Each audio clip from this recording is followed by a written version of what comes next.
కాన్స్టంటీన్ చక్రవర్తి నేను ప్రసంగం చేయబోతున్నాను అని ప్రకటన చేసినప్పుడు దేశంలో ఉన్నటువంటి అనేక మంది ప్రజలు, ఆయన మహల్లో కోటలో ఉన్నటువంటి వారు, సభికులు అందరూ కూడా ఆయన ప్రసంగాన్ని వినడానికి చాలా గొప్ప ఉత్సాహముతో ఆయన యొక్క కోటలోనికి వచ్చారు, ఆయన మహల్ దగ్గరికి వచ్చారు.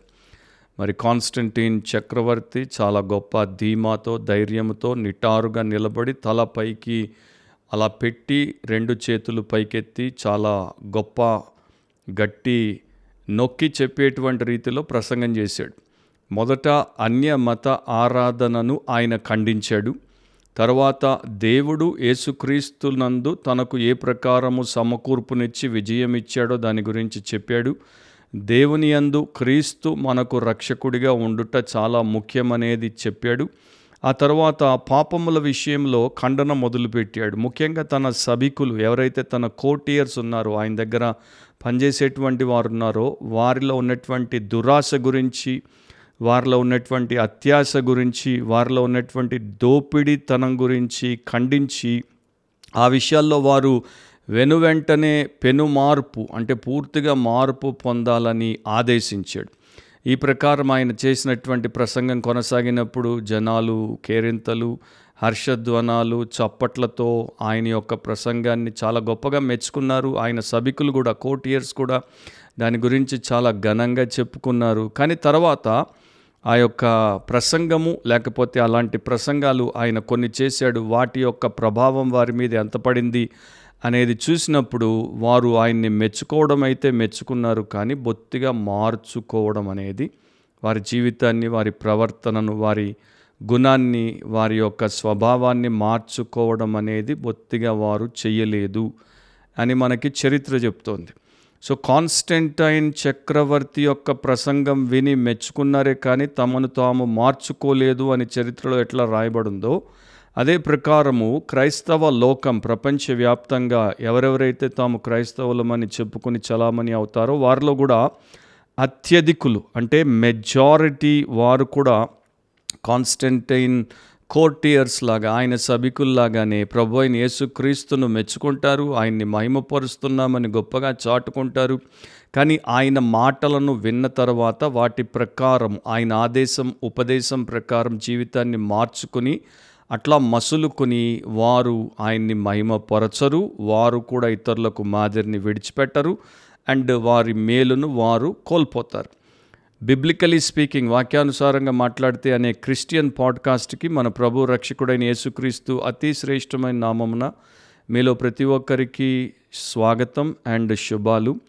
ఈరోజు మన ఎపిసోడ్లో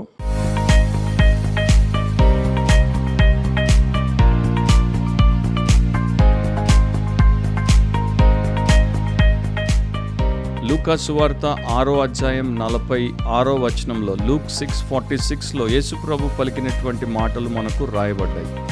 నేను చెప్పు మాటల ప్రకారం మీరు చేయక ప్రభువా ప్రభువా అని నన్ను పిలుచుట ఎందుకు? నేను చెప్పు మాటల ప్రకారము మీరు చేయక ప్రభువా ప్రభువా అని నన్ను పిలుచుట ఎందుకు? ఈరోజు మన పాడ్కాస్ట్ యొక్క title don't just SIT and listen, live. Don't just SIT and listen, live. కేవలము కూర్చుని వినకండి, జీవించండి. కేవలం కూర్చుని వినకండి, జీవించండి. ప్రభు తన శిష్యులకు, ఆయన చుట్టూ ఉన్నటువంటి వారికి చాలా ఖచ్చితమైనటువంటి మాటలు చెప్పాడు. నేను చెప్పు మాటల ప్రకారము మీరు చేయక. అంటే ఆయన బోధ చేశాడు. ఆయన బోధలు మనకి బైబిల్లో నూతన నిబంధనలో కనబడతాయి. ఆయన ప్రసంగాలు మనకు కనబడతాయి. ఆయన నేర్పినటువంటి ఆత్మీయ సత్యాలు మనకు కనపడతాయి. దేవుడి రాజ్యానికి సంబంధించిన మర్మాలు మనకు కనపడతాయి, ఉపమానాలు కనపడతాయి. వాటి గురించి ఆయన బోధించినప్పుడు చాలామంది విన్నారు. విన్నవారు 2 రకాలుగా ఉన్నారు. కొందరు విని దానికి విధేయత చూపారు, చాలామంది దాన్ని విని దాన్ని విస్మరించారు, దాన్ని విడిచిపెట్టేశారు. సో ప్రభు అయిన యేసు పలికినటువంటి మాటలు హృదయాంతరంగములను ఛేదించేవిగా ఉన్నాయి. ఆయన చెప్పిన మాటలు మనం విన్న తర్వాత వాటి ప్రకారము చెయ్యాలన్నది ఆయన యొక్క ఉద్దేశం, అది ఆయన యొక్క ఆదేశం. విధేయత చూపుట అనేది దేవుడు ప్రతి మనిషి దగ్గర కోరుకునేటువంటి ఏకైక లక్షణం, లేకపోతే మూల విషయం. సో ప్రభు అయిన యేసు మాటలు వారు విన్నారు, కానీ విన్నదాని ప్రకారం వారు బొత్తిగా చేయట్లేదు. ఆయన్ని ప్రభువా ప్రభువా అని పిలుస్తున్నారు, కానీ ఆయన ప్రభుత్వానికి బొత్తిగా లోబడట్లేదు. పలుకుల్లో ఆయన ప్రభువుగా ఉన్నాడు, కానీ ఆయన వారి యొక్క జీవితంలో కానీ, ప్రవర్తనలో కానీ, వారి యొక్క చర్యల్లో కానీ ఆయన ప్రభువుగా లేడు, ఆయన ప్రభుత్వము లేదు. ఎందుకంటే ఆయన మాటలను ఒక చెవితో విని మరొక చెవితో వారు విడిచిపెట్టేస్తున్నారే తప్ప దానికి విధేయత చూపి ఆయన్ని మహిమపరచుట లేదు. ప్రతి ఆదివారము ప్రపంచ దేశాల్లో ఎక్కడెక్కడైతే క్రైస్తవ సంఘం ఉందో అక్కడ కోట్ల మంది క్రైస్తవులుగా ఎంచబడుతున్నటువంటి వారు ఆరాధనలో పాల్గొంటారు. వారు సంఘములో ఉన్నటువంటి బెంచి, లేకపోతే కుర్చీ, లేకపోతే కుషన్డ్ చైర్, లేకపోతే కార్పెట్, లేకపోతే నేల మీద కూర్చుని వారి పాస్టర్ లేక చర్చ్ ఎల్డర్ లేకపోతే గెస్ట్ స్పీకర్ చేసేటువంటి ప్రసంగాలను వింటారు. మరి ఏ రకంగా వింటారు అనేది మనందరికీ తెలిసినటువంటి విషయమే. కొంతమంది నిర్లక్ష్యంగా వింటారు, కొంతమంది నిరాసక్తితో వింటారు, కొంతమంది నిద్రలో జోగుతూ వింటారు, కొంతమంది నీరు గారి వింటారు, కొంతమంది మాత్రమే చాలా నిష్ఠతో వింటారు. ఏ ప్రకారం వారు విన్నా కూడా ఆ ప్రసంగాలను విని అక్కడే వాటిని విడిచి వెళ్ళిపోతున్నారే తప్ప ప్రసంగాల్లో వారికి నేర్పబడినటువంటి ఆత్మ సంబంధమైనటువంటి సత్య పాఠములను వారు బొత్తిగా పాటించటలేదు. వారు దానికి అనుగుణంగా తమను తాము మార్చుకోవడం లేదు. దేవుడి సంఘముగా మనము కూడుకున్న ప్రతిసారి దేవుని వాక్యమును వినుటకు మాత్రమే కాదు, దేవుని వాక్యంలో ఉన్నటువంటి దేవుని సంకల్పాన్ని, చిత్తాన్ని నేర్చుకొనుటకు మాత్రమే కాదు, దాని ప్రకారం పోయి వెనువెంటనే మన జీవితాన్ని మార్చుకొని జీవించడానికి. అది చాలామందికి అర్థమైనట్టు లేదు. మనకి ప్రస్తుతం ఉన్నటువంటి ఈ కాలంలో బిబ్లికల్ ఇన్ఫర్మేషన్, బైబిల్ సమాచారము విస్తృతంగా లభిస్తోంది. దాంట్లో ఎంతవరకు సత్యం ఉంది, ఎంతవరకు అసత్యం ఉంది అది వేరే విషయం.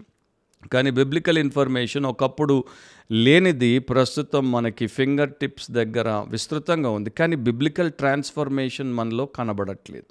సమాచారం అయితే మనకు అందుతోంది, కానీ అది మనల్ని రూపాంతరపరచటలేదు. ప్రతి వారము ఎంతోమంది సోకాల్డ్ క్రైస్తవులు పాపులుగానే దేవుడి యొక్క సంఘానికి వస్తున్నారు, అయిపోయిన తర్వాత పాపులుగానే వెళ్ళిపోతున్నారు. అపవిత్రంగా లోపలికి వస్తారు, 2-3 గంటలు ఉన్న తర్వాత అపవిత్రంగానే బయటికి వెళ్ళిపోతారు. భక్తిహీనంగా లోపలికి వస్తారు, భక్తిహీనంగానే బయటికి వెళ్ళిపోతారు. అనీతిమంతులుగా లోపలికి వస్తారు, అనీతిమంతులుగానే బయటికి వెళ్ళిపోతారు. వాక్యహీనులుగా లోపలికి వస్తారు, వాక్యహీనులుగానే బయటికి వెళ్ళిపోతున్నారు. అంటే అన్బిబ్లికల్గా వాక్యహీనత లేక బైబిల్ హీనతతో లోపలికి వస్తారు, బైబిల్ హీనతతోనే బయటికి పోతున్నారు.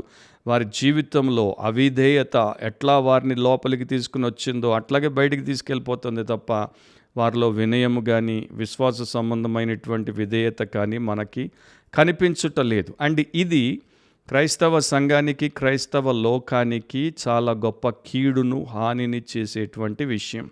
మనం ఎంత త్వరగా దాన్ని గమనించి మార్చుకుంటే, వ్యక్తిగతంగా, కుటుంబముగా, సంఘముగా, క్రైస్తవ సమాజముగా మార్చుకుంటే అంత మంచిది.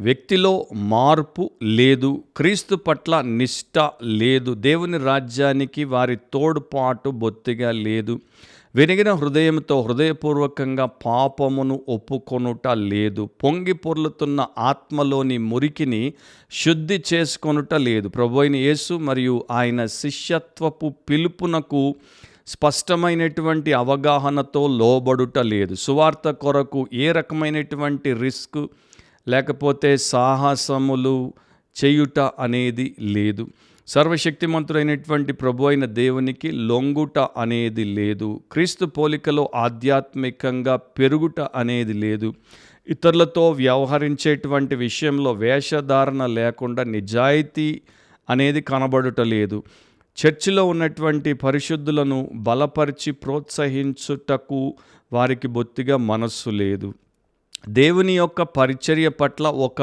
వాక్య ప్రకారమైనటువంటి వ్యూహమును కలిగి ఉండుట లేదు. క్రీస్తు ఆయన యొక్క అపోస్తలుల్లో ఉన్నటువంటి సరళత ప్రస్తుతం చాలామందిలో మనకు కనబడట్లేదు. ప్రభు అయిన యేసునకు విధేయత చూపడంలో స్వంతమును ఉపేక్షించుకోవడం కానీ, సిలువనెత్తుకొని ఆయనను వెంబడించుట గాని మనకు ఎక్కడా కనబడుట లేదు. దేవునికి చేసినటువంటి నిబంధన, దేవునితో చేసిన వాగ్దానములను నిలబెట్టుకోవడంలో స్థిరత్వము లేదు. ఈ ప్రకారం ఇంకా చెప్పుకుంటూ పోతే ఆ లిస్ట్ ఎండ్లెస్గా ఉంది, అనేకం మనకు కనబడుతున్నాయి.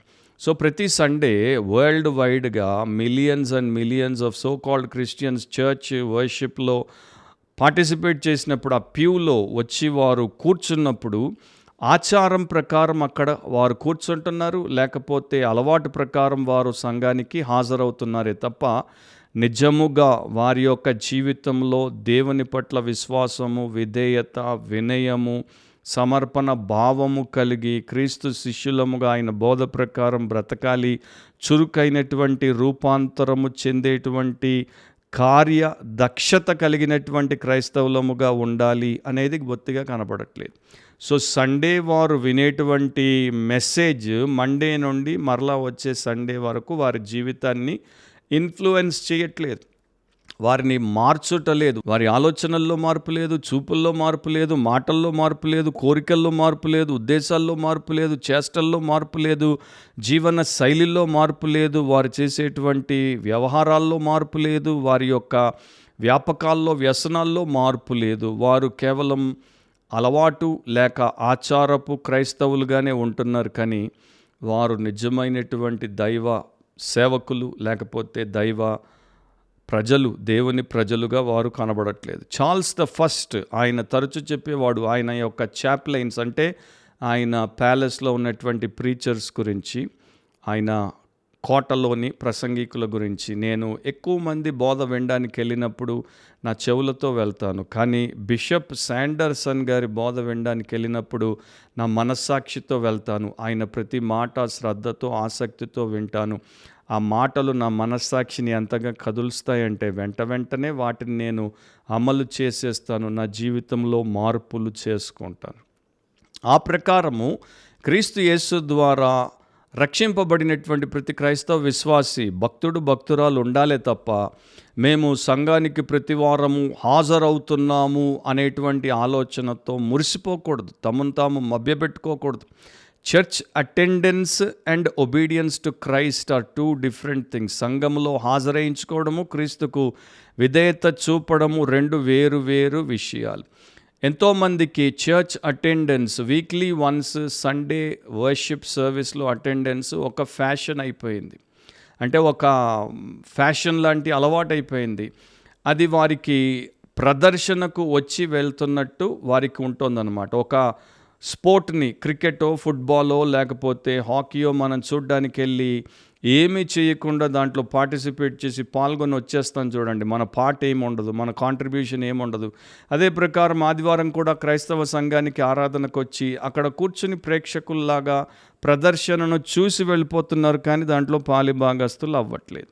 సో వారి జీవితం ఎట్లా ఉందంటే నిష్క్రియాత్మకంగా, అంటే వారు అక్కడికి వస్తారు, ఏమీ చెయ్యరు, జస్ట్ ఎట్లా ఖాళీగా వస్తారో ఖాళీగా వెళ్ళిపోతారు. మరి వారు సంఘములో అవయవము, సంఘంలో భాగం అనుకుంటున్నారు. మరి దేవుని యొక్క సంఘము, ఆయన యొక్క శరీరము, ఆయనలో మేము భాగమై ఉండి పని చేయకపోతే ఆయన దేహం ఎట్లా ఉంది అనేది మీకు చెప్పాలా? సో క్రైస్తవ ఆరాధన ప్రదర్శన కాదు, క్రైస్తవ ఆరాధన మనం ఆత్మీయంగా దేవుడికి చేసే పరిచర్య. దాంట్లో ఆరాధన ఉంటుంది, దాంట్లో దేవునికి సేవ ఉంటుంది, దాంట్లో ఇతరులతో సహవాసం ఉంటుంది, దాంట్లో ఇతరులకి ప్రేమతో కూడినటువంటి సేవ ఉంటుంది, ఇంకా చాలా ఉంటాయి.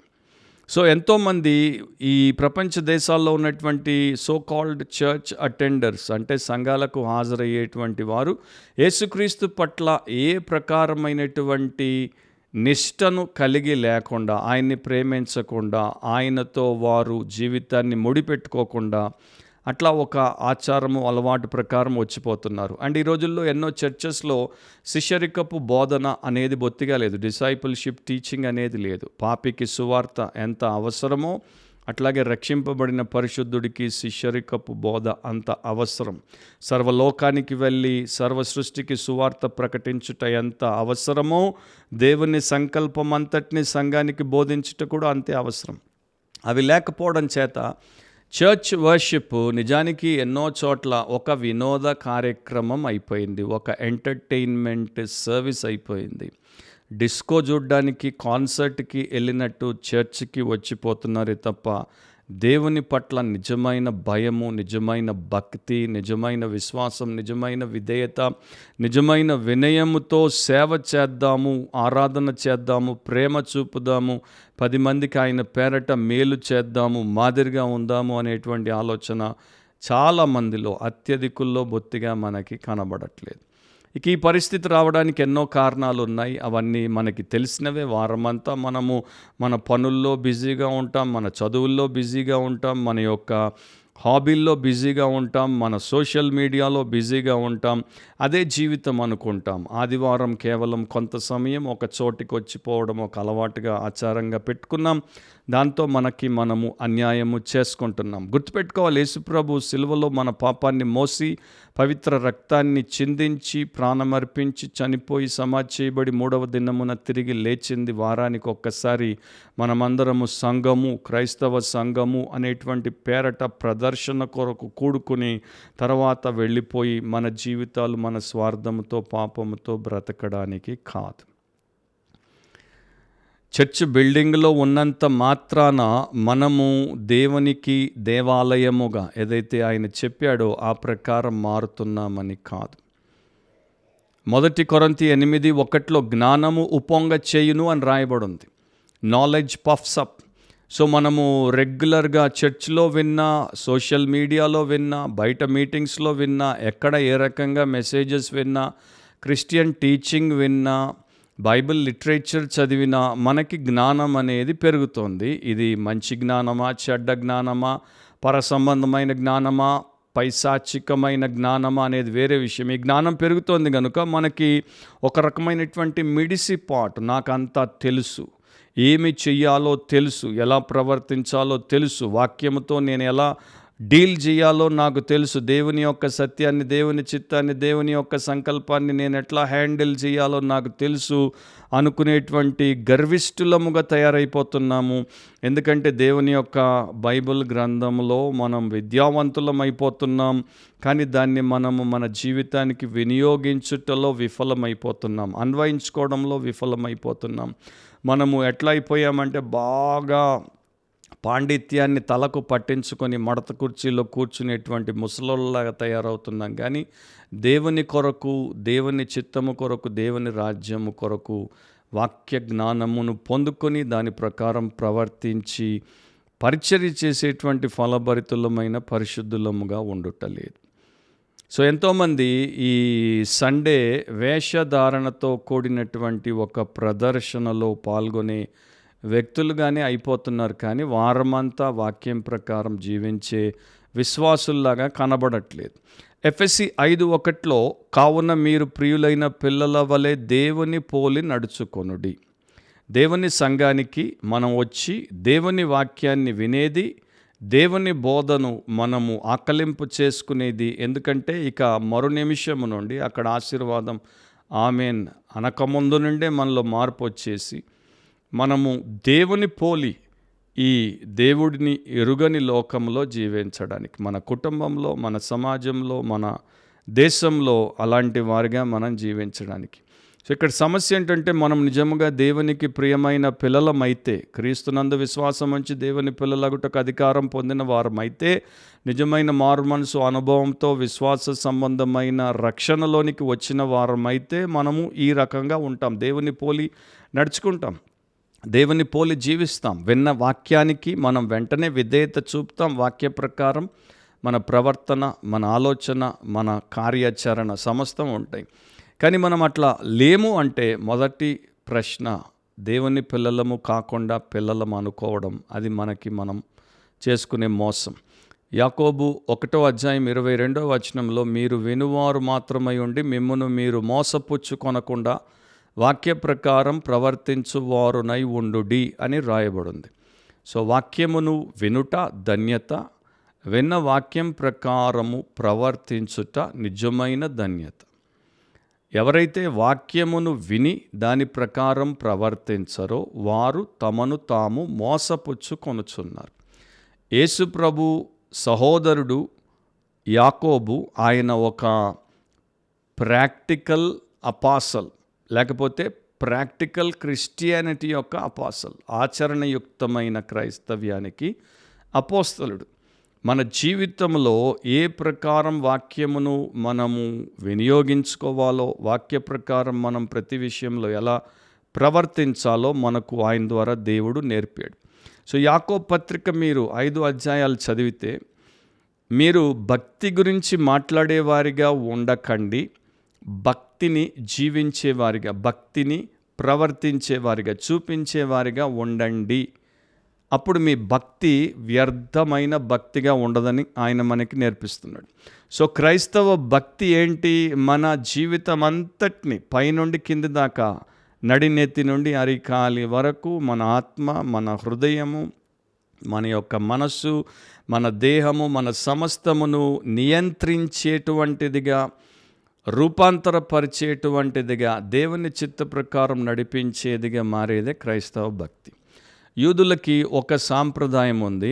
యూదా గ్రంథం, పాత నిబంధన, దాంతోపాటు యూదా సాహిత్యంలో కూడా ఇతరులు కూడా రాసింది, మాటి మాటికి చెప్పింది, అందరికీ నేర్పే ప్రయత్నము చేసింది ఏంటి అంటే, ఫర్ ఎగ్జాంపుల్ చరిత్రకారుడు జోసిఫస్ ఇట్లా అన్నాడు ఆయన రాసిన గ్రంథంలో, మనము కేవలము మోషే ధర్మశాస్త్రమును చదువుట మాత్రమే కాదు, చదివిన దాని ప్రకారం ప్రతి దానిని గైకొని ఆచరించుటకు నియమించబడ్డాం. సో మోషే ధర్మశాస్త్రం అంతటిని మీరు చదివారు, దాని ప్రకారం ప్రతి దానిని మీరు గైకొని ఆచరించి బ్రతుకున్నట్లు నియమించబడ్డాం. ఇది ప్రజలకు. ఇప్పుడు సేవకులకు, ఎవరైతే బోధకులు, ఎవరైతే రాబైలు, ఎవరైతే ప్రసంగికులుగా ఉన్నారో వారికి ఏం చెప్పబడింది ఇంకో గ్రంథంలో? ముఖ్యముగా మనము ధర్మశాస్త్రమును వివరణాత్మకంగా ప్రజలకి వివరించుటకు మాత్రమే ఏర్పాటు చేయబడలేదు. దాన్ని మొదట మనము చదివి, దాన్ని మొదట మనము గైకొని, ఆ తర్వాత ప్రజలు ఆ ప్రకారం గైకొన్నట్లు బోధించుటకు నియమించబడ్డాం. సో ప్రీచర్స్కి, క్రిస్టియన్ బిలీవర్స్కి, అంటే ప్రసంగికులు, సేవకులు అండ్ ఇక్కడ క్రైస్తవ విశ్వాసులు, సంఘస్థులు ఇద్దరికి కూడా దేవుడి వాక్యమును వినండి, చదవండి, దాన్ని ఆచరించండి, దానికి విధేయత చూపండి, గైకొనండి అని దేవుడు చెప్తున్నాడు. మనము బోధలో దేవుడిని, తోటివారిని ప్రేమించాలని వింటాము, కానీ ప్రేమించం. దేవునిలాగా పరిశుద్ధతలో ఉండి పెరగాలి అని వింటాము, కానీ పరిశుద్ధముగా ఉండము, దానిలో బొత్తిగా పెరగం. మనము సేవ చేయడం గురించి వింటాము, కానీ సేవ చేయడానికి ఒక్క క్షణము మన కాసింత కొవ్వును ఖర్చు పెట్టం. మనల్ని మనము తగ్గించుకోవాలని వింటాము, కానీ బొత్తిగా మనల్ని తగ్గించుకోము. క్షమించుట గురించి వింటాము, కానీ క్షమించం. స్వంతమును ఉపేక్షించుకొనుట, సిలువనెత్తుకుని యేసును వెంబడించుట గురించి వింటాము, కానీ పీడ కలను మర్చిపోయినట్టు దాన్ని వెంటనే మర్చిపోతాం. మనము ఇవ్వడంలో, దేవుడికి ఇవ్వడంలో, ఇతరులకు ఇవ్వడంలో దాతృత్వాన్ని కలిగి ఉండాలని వింటాము, కానీ మనం ఎప్పుడు కూడా దాతృత్వాన్ని చూపించేటువంటి వారిగా ఉండం. మనము ఇతరుల విషయంలో మన జీవితాన్ని మనము కింద పెట్టుకొని వారిని మనకన్నా ఘనముగా ఎంచేవారిగా ఉండాలని వింటాము, కానీ ఆ ప్రకారం మనం ఉండం. అవకాశం వస్తే ప్రతి ఒక్కరిని తొక్కేసి వారి నెత్తి మీద నిలబడాలనేటువంటి ఉద్దేశంతోనే ఉంటాం. సో ఈ ప్రకారం మనం చూసుకుంటూ పోతే అనేక విషయాలు దేవుడు ప్రతివారం మనకి నేర్పుతున్నాడు, కానీ మనమేమో మన సాకులతో, మన కారణాలతో, మన సమర్థింపులతో, మన అభ్యంతరాలతో, మనకున్నటువంటి మరి ఇబ్బందికరమైనటువంటి అంశములతో వాటిని మనము కొట్టిపారేసి, వాటికి బొత్తిగా మనల్ని మనం అప్పగించుకోకుండా, లోబడకుండా, మనం ఎట్లా ఉన్నామో మార్పు లేకుండా అట్లాగే మలినమైన, మోసకరమైన, మరణకరమైనటువంటి వ్యక్తులంగానే కొనసాగుతున్నాం. చర్చ్కైతే వస్తూ పోతూ ఉన్నాం, వాక్యానికి చెవులనైతే ఇస్తున్నాం, కానీ దాన్ని మనము చేష్టల్లో బొత్తిగా తీసుకుని బ్రతుకుట లేదు. రోమా 2:13 ధర్మశాస్త్రం వినువారు దేవుని దృష్టికి నీతిమంతులు కారు, కానీ ధర్మశాస్త్రమును అనుసరించి ప్రవర్తించువారే నీతిమంతులుగా ఎంచబడుతారు. ఇక బోధకుల గురించి యేసుప్రభు ఆ సమయంలో ఉన్నటువంటి పరిసయ్యుల గురించి మత్తయి 23:3 ఇట్లా చెప్పారు, కనుక వారు మీతో చెప్పు వాటన్నింటినీ అనుసరించి గైకొనుడి, అయినను వారి క్రియల చొప్పున చెయ్యకుడి, వారు చెప్పుదురే కానీ చెయ్యరు. నేను పాస్టర్గా మా చర్చ్లో కానీ, బయట మీటింగ్స్లో కానీ, యూట్యూబ్ సబ్స్క్రైబర్స్ని నేను విన్నప్పుడు కానీ, వారి యొక్క మెసేజెస్ చూసినప్పుడు కానీ, చాలామంది సేవకులు సరిగ్గా లేరు కనుక మేము ఉండలేకపోతున్నాం అనేటువంటి అభ్యంతరాన్ని, లేకపోతే ఒక సాకును వారు చెప్పడం వింటూ చదువుతూ ఉంటాను. ఇక్కడ ప్రభు చెప్పింది ఏంటంటే, పరిసయ్యులు వారు చెప్తారు కానీ వారు చెయ్యరు. అయినా కూడా వారు చెప్పే వాటిని అన్నింటిని మీరు అనుసరించి గైకొనమని మనకు చెప్పాడు. సో బోధకుడు సరిగ్గా లేకపోతే, ప్రసంగికుడు సరిగ్గా లేకపోతే, పాస్టర్ సరిగ్గా లేకపోతే, వారి జీవితం సాక్ష్యం వాక్యానుసారంగా లేకపోతే, వారు చెప్పే వాక్యం సరిగ్గా ఉంటే చాలు. వారు చెప్పే వాక్యం బైబిల్ ప్రకారం, సిద్ధాంతం బోధ ప్రకారం కరెక్ట్గా ఉంటే మనం దాన్ని పాటించే వారముగా ఉండాలి. ఒకప్పుడు ఒక సేవకుడు ఇట్లా అన్నాడు, నేను ఈ రోజున వాక్యాన్ని చెప్పినప్పుడు మీకు ఎంత అర్థమైందో నాకు తెలియదు, కానీ కొంత అయితే అర్థమైంది కదా, అర్థం కాని దాన్ని పక్కన పెట్టండి, అర్థమైన ప్రతిదాన్ని వెంటనే పోయి అమలు చేయండి.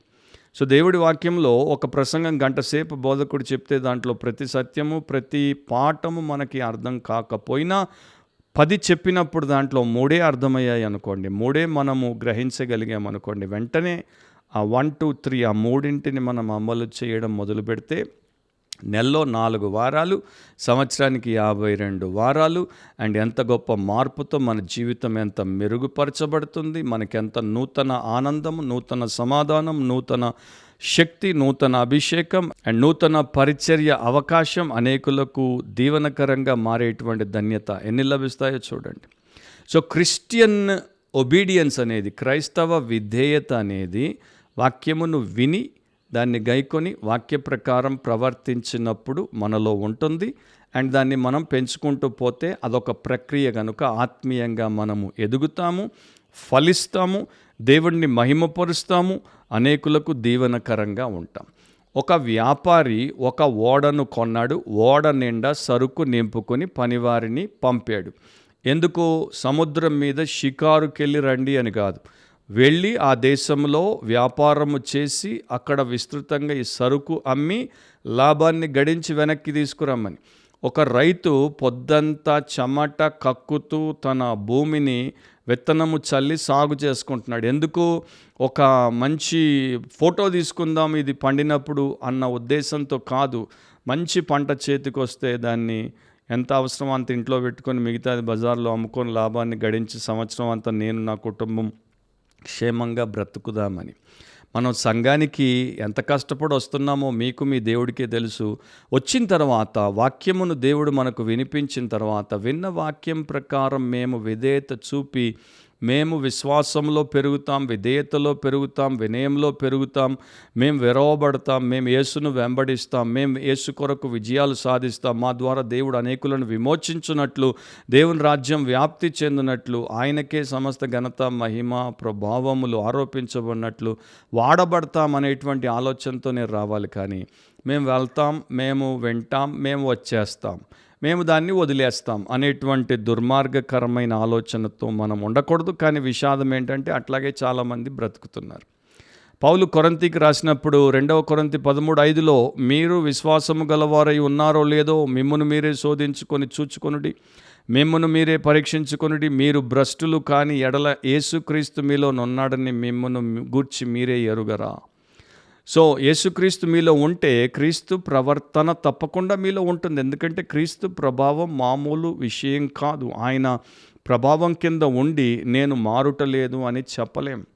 నేను వేడికి దగ్గరగా వచ్చి నాకు వేడి తగులటలేదు అని నేను చెప్పలేను. నా చేతులు నీటిలో పెట్టి నాకు తడి తగులటలేదు అని నేను చెప్పలేను.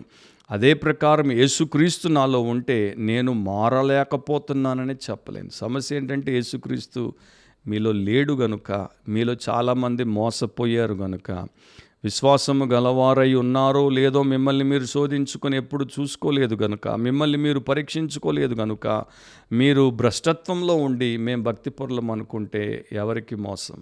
సో ఆ స్థితిలో చాలామంది ఉన్నారు, మెజారిటీ ఉన్నారు. వారు బయటపడాలి. మీరు ఆ పరిస్థితిలో ఉంటే వెంటనే బయటపడండి. సంఘ కాపరిగా, చర్చ్ పాస్టర్గా నేను నా మెంబర్స్కి కౌన్సిలింగ్ చేసినప్పుడు ఎంత వారికి నేను ఆ యొక్క పుల్పిట్ నుండి గంట మరి అనేక రకాల సందేశాలు నేర్పించిన తర్వాత వారు చాలా చిన్న చిన్న విషయాల గురించి దేవుని కొరకు లోబడలేక, నిలబడలేక, దేవునికి జీవితాన్ని అప్పగించలేక ఉన్నప్పుడు నాకెంత హృదయానికి వేదన అండ్ ఎంత నొప్పి, ఎంత బాధ అనిపిస్తుందో దేవుడికే తెలిసి ఎవరికి తెలియదు. సో అట్లా చాలామందిని ఈ రోజున మనం చూస్తున్నాం కనుక వారిలో మనముంటే అది మనకి చాలా పెద్ద ఘాతుకమైనటువంటి ద్రోహం. యాకోబు 1:23లోనే ఇట్లా రాయబడింది, ఎవడైనను వాక్యమును వినువాడై ఉండి దాని ప్రకారం ప్రవర్తింపని వాడైతే వాడు అద్దములో తన సహజ ముఖమును చూచుకొను మనుష్యుని పోలి ఉన్నాడు. సో వాక్యాన్ని వినువాడై ఉండి దాని ప్రకారం ప్రవర్తింపని వాడైతే వాడు ఏమై ఉన్నాడో వాడికి తెలియనటువంటి దుస్థితిలో ఉంటాడు. అదో మోసం. ఆ మోసం అట్లాగే మరణానికి తీసుకుపోతుంది.